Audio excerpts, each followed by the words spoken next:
ก็ดึงกองตามที่ตัวดึงกองตามที่ตัวดึงกองตามที่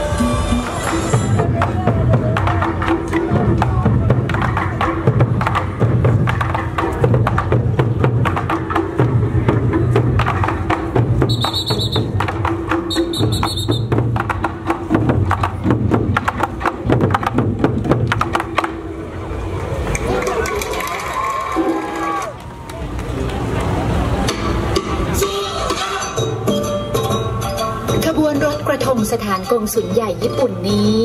ดัดแปลงจากเทศกาลแห่โคมไฟอันมีชื่อของญี่ปุ่น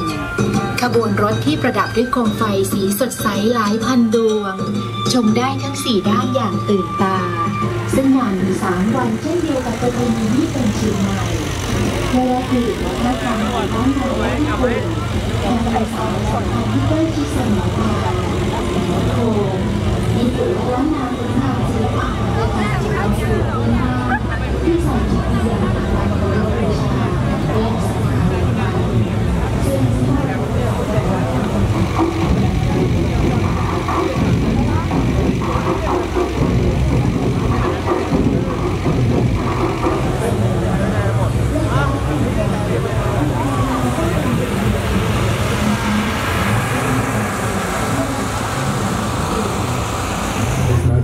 Royal prestige, peaceful one.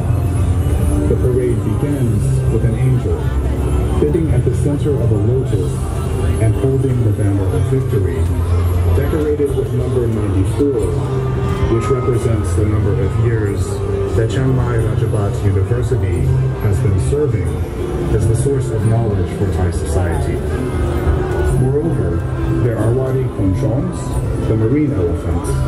which are the embodiments of the ancestor kings.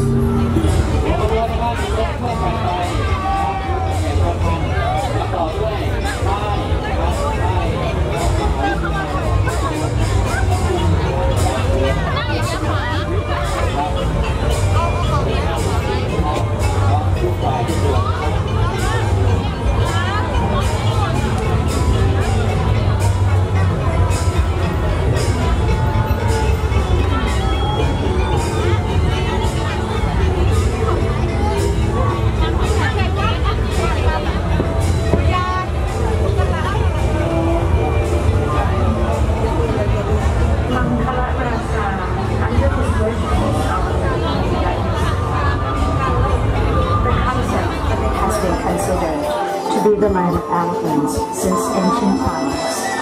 As you can see, the royal monogram of King Yamadaka is placed above the white elephant.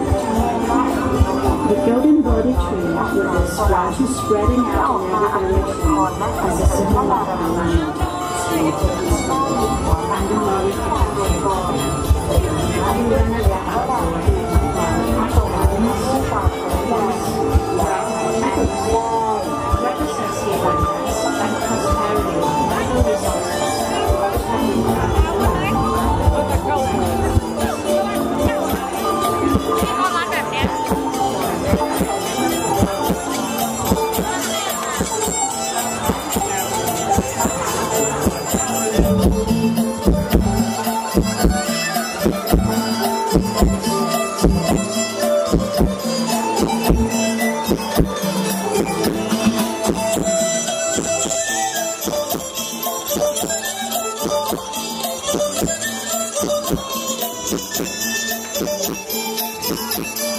ได้ดูประทีปคู่ตีนกันเพื่อรำลึกถึงแม่ตะเคียนในป่าเวณีเป็นเดือนยี่ที่กระทำซึ่งต่อกันมาทราบเรื่องการ เ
ทูมงคล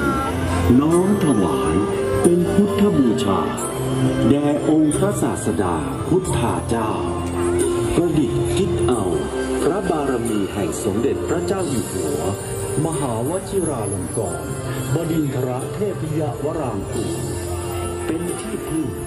และแสดงออกถึงความจงรักภักดีของบรรดาประสบนิกรเชียงใหม่ที่ได้อาศัยร่มพระบารมีจุดเกษมเปรมปรีร่มเย็น